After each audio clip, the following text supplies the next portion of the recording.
The 90s gave us drinks that sparked 100,000 signature fan petitions for their return, and beverages so terrible they vanished after just 6 months. Today, we're settling the score on this nostalgic drinks universe once and for all. Welcome to Taste Judgment Day, where childhood favorites face the ultimate verdict. Get ready to defend your memories or finally validate why you secretly hated what everyone else loved. The court of nostalgic opinion is now in session. These are the most loved versus most hated drinks of the 90s. All rise. The court calls its first witness, a radioactive-looking green juice box that maintained a cult following decades after its discontinuation. Exhibit A, High C Ecto Cooler, the drink that defied all marketing logic when it launched in 1987 as a Ghostbusters promotional tie-in. What was meant to be a temporary movie marketing gimmick somehow survived for 14 years, outlasting even the popularity of the franchise that spawned it. And let's be honest, people, who here didn't like Ecto Cooler? It was just so damn good. What made this drink so special? At its core, Ecto Cooler was just a rebranded version of High C's Citrus Cooler, a flavor that had quietly existed since the 60s.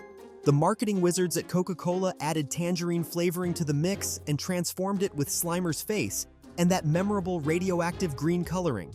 This combination struck lightning in a juice box.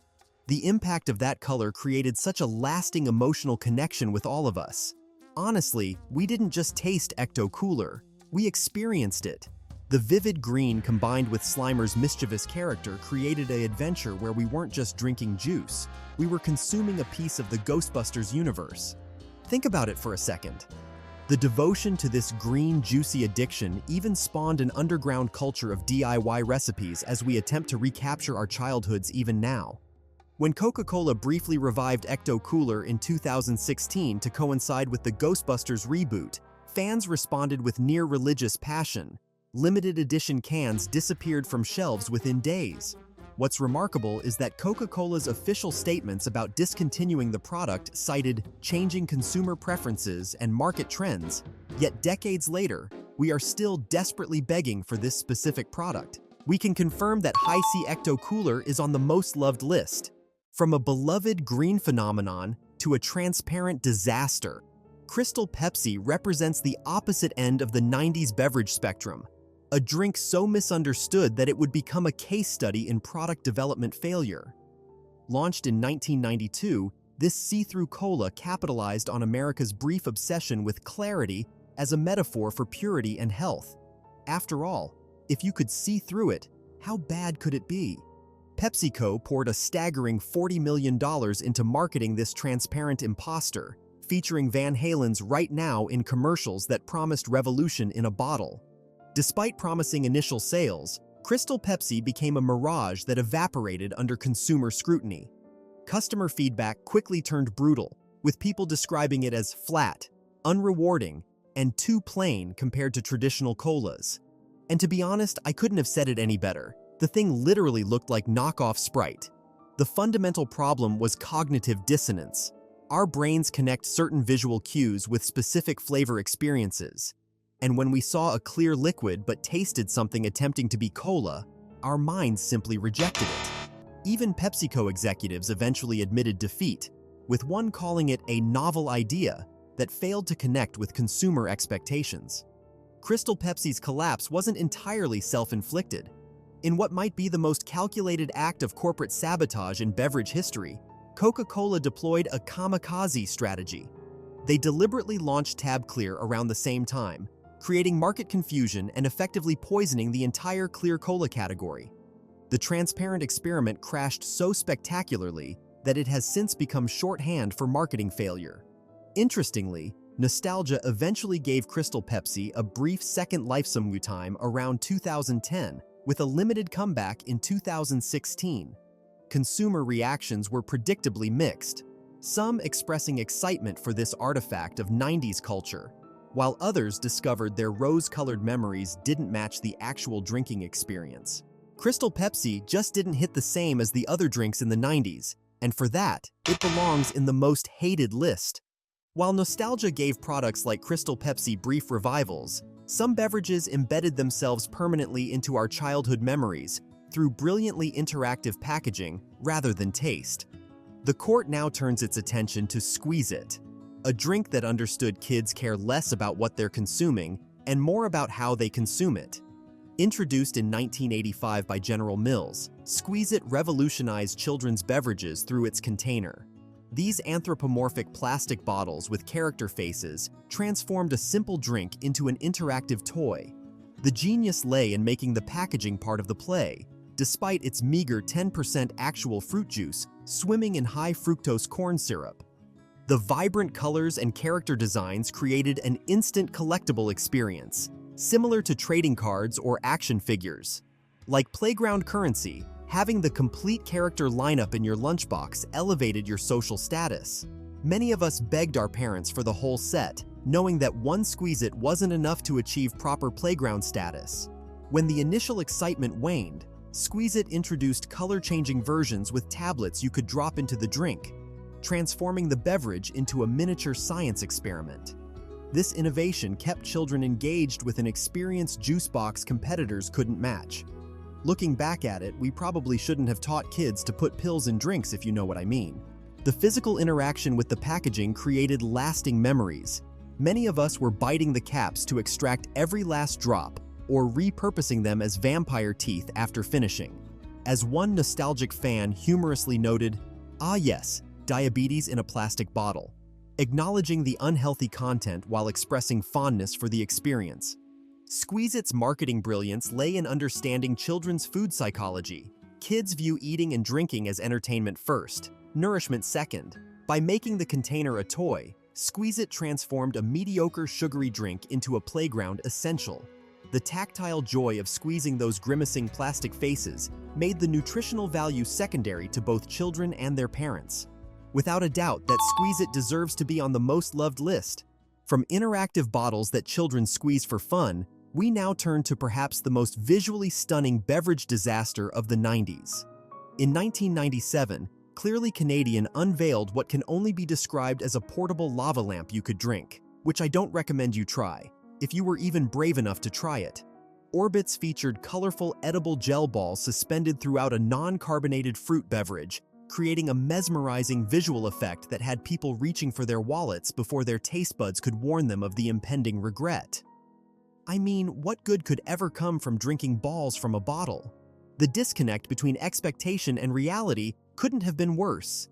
Children and teens begged parents to purchase this scientific lab test that looked like a kid made it at home, that they masquerading as a refreshment, only to discover that visual appeal and taste are entirely different matters.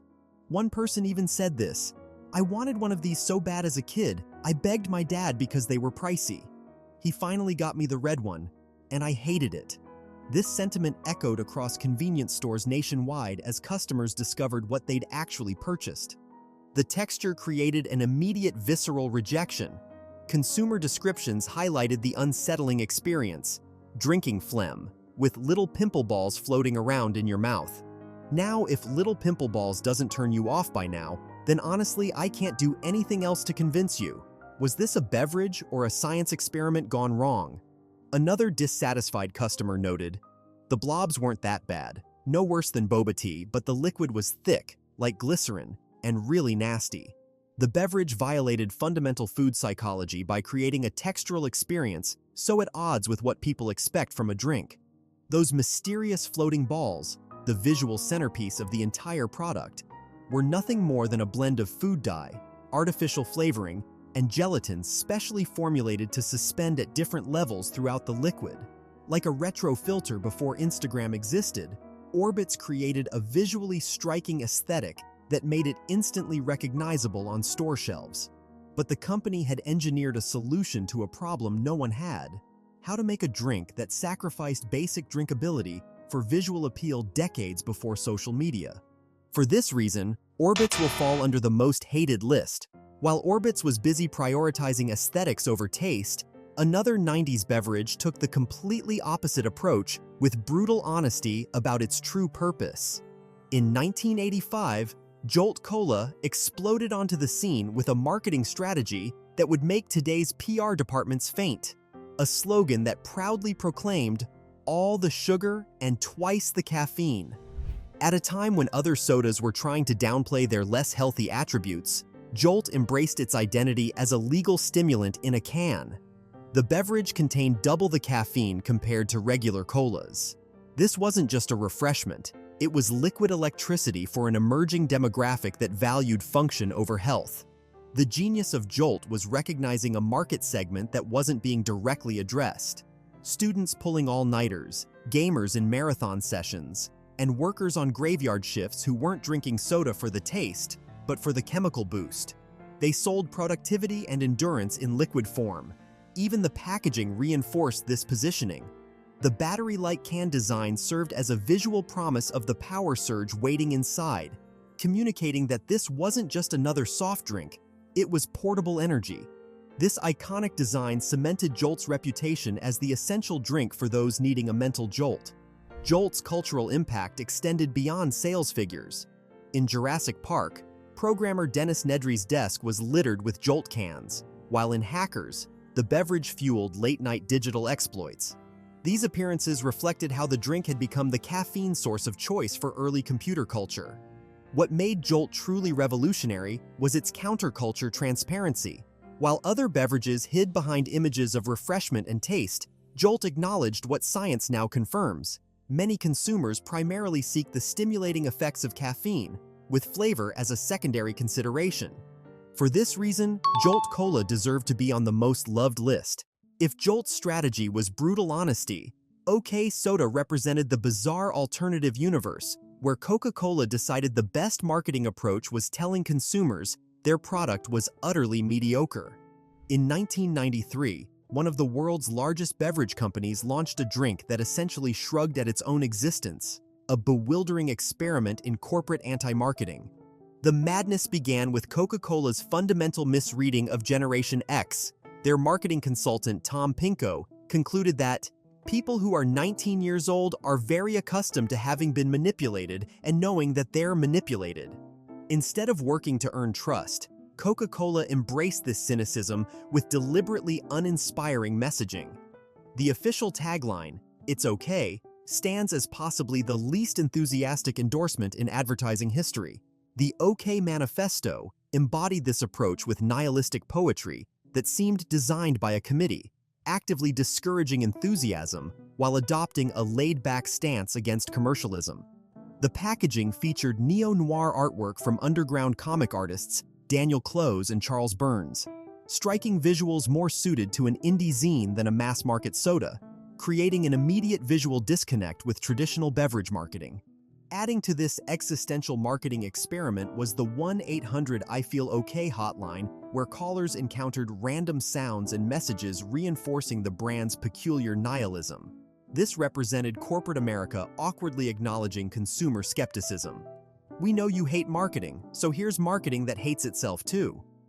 The actual beverage beneath this ironic posturing had an identity as confused as its marketing. Consumers described the flavor as an unusual hybrid of cola and orange soda, an acquired taste few wanted to acquire. This disconnect between unconventional marketing and unmemorable product created a perfect storm of consumer indifference, ironically fulfilling the promise of its own mediocre tagline.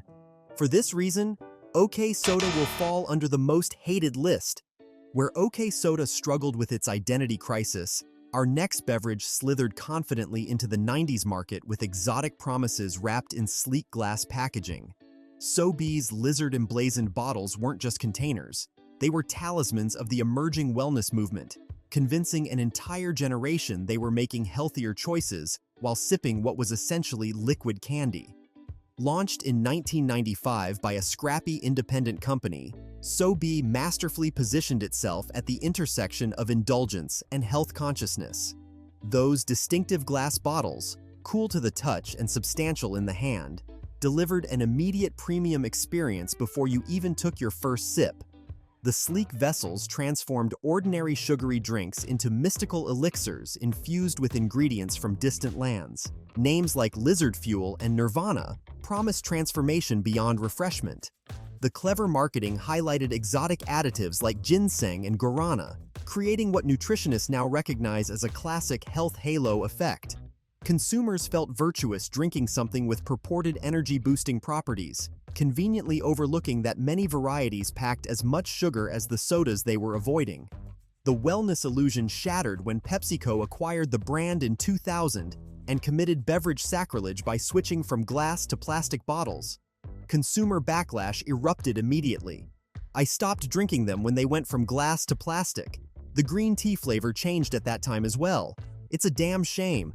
SoBe was amazing," lamented one devastated fan. This reaction perfectly captures SoBe's magic, the tangible connection between container and content. The glass bottle formed the foundation of the brand's identity. The moment the vessel changed, loyal customers swore the contents changed too, creating a textbook case of how presentation fundamentally alters perception. For this reason, SoBe deserved to be on the most loved list.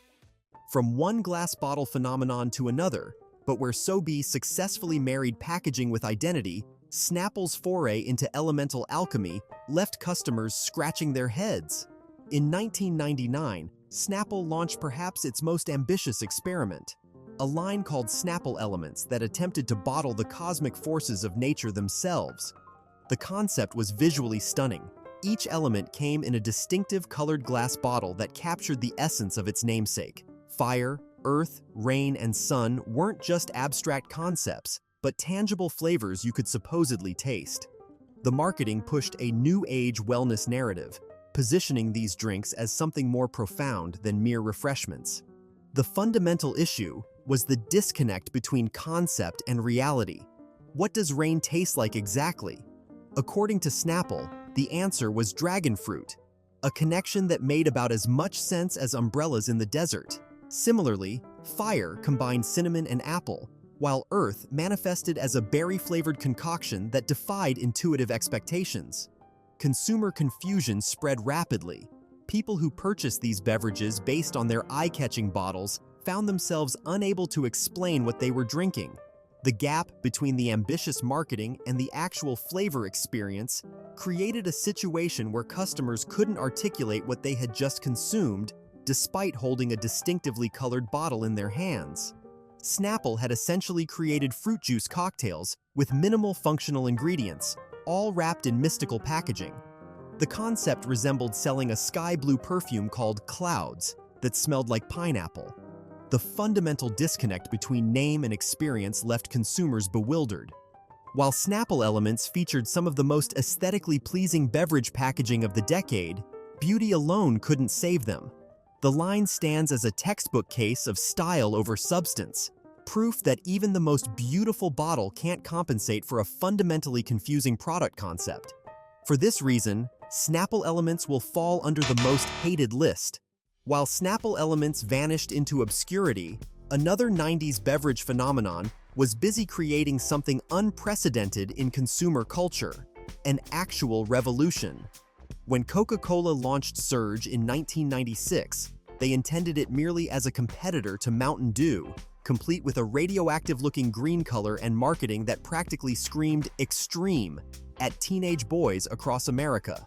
But what began as a simple strategic market play evolved into something far more significant. When Coca-Cola discontinued Surge in 2003, they couldn't have anticipated the backlash.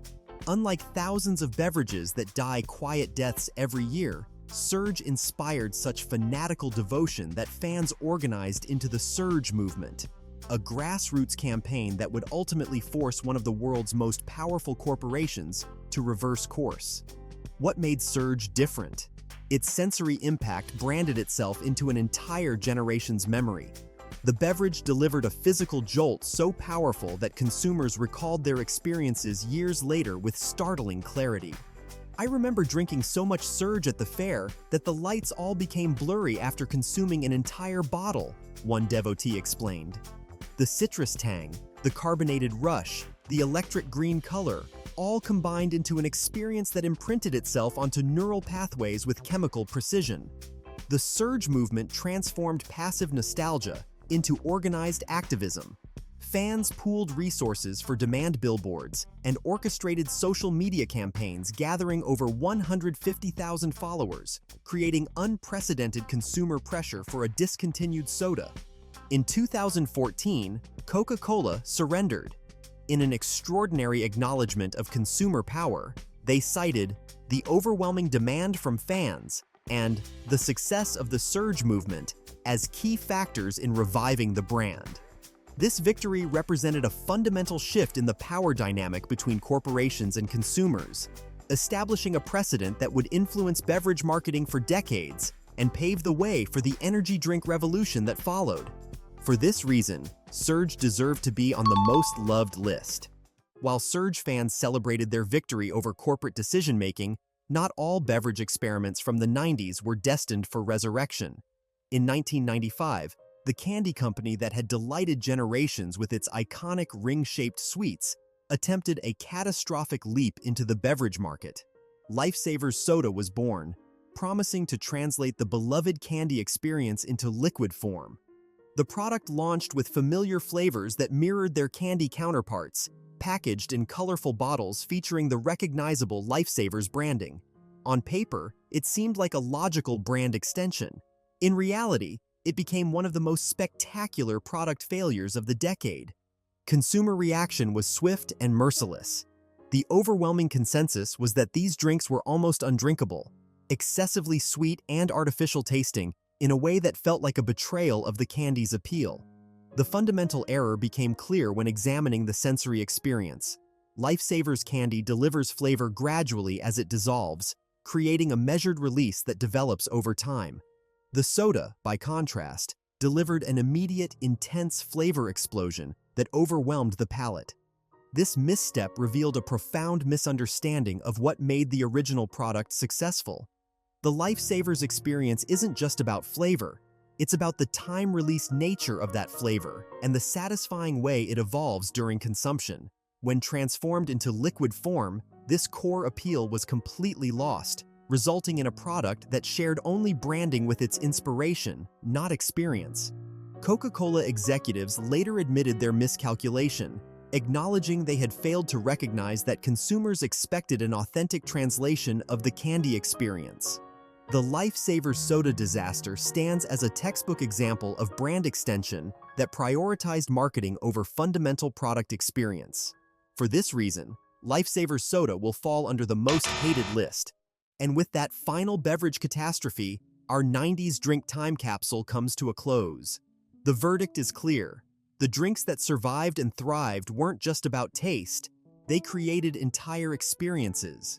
Jolt Cola pioneered the energy drink market, setting the foundation for today's caffeine industry, while So Be demonstrated how packaging transformed simple flavors into lifestyle statements. These beverages fundamentally changed how we interact with drinks, turning refreshment into personal identity statements. The influence of these sugary time capsules continues in every functional beverage on today's shelves. The court has reached its verdict, but what's yours? Share your own 90s drink memories in the comments. Which nostalgic beverages deserve acquittal or conviction in your personal beverage court? If you enjoyed this video, then you better click on this next one here to continue the ride down memory lane of the OG snacks and much more.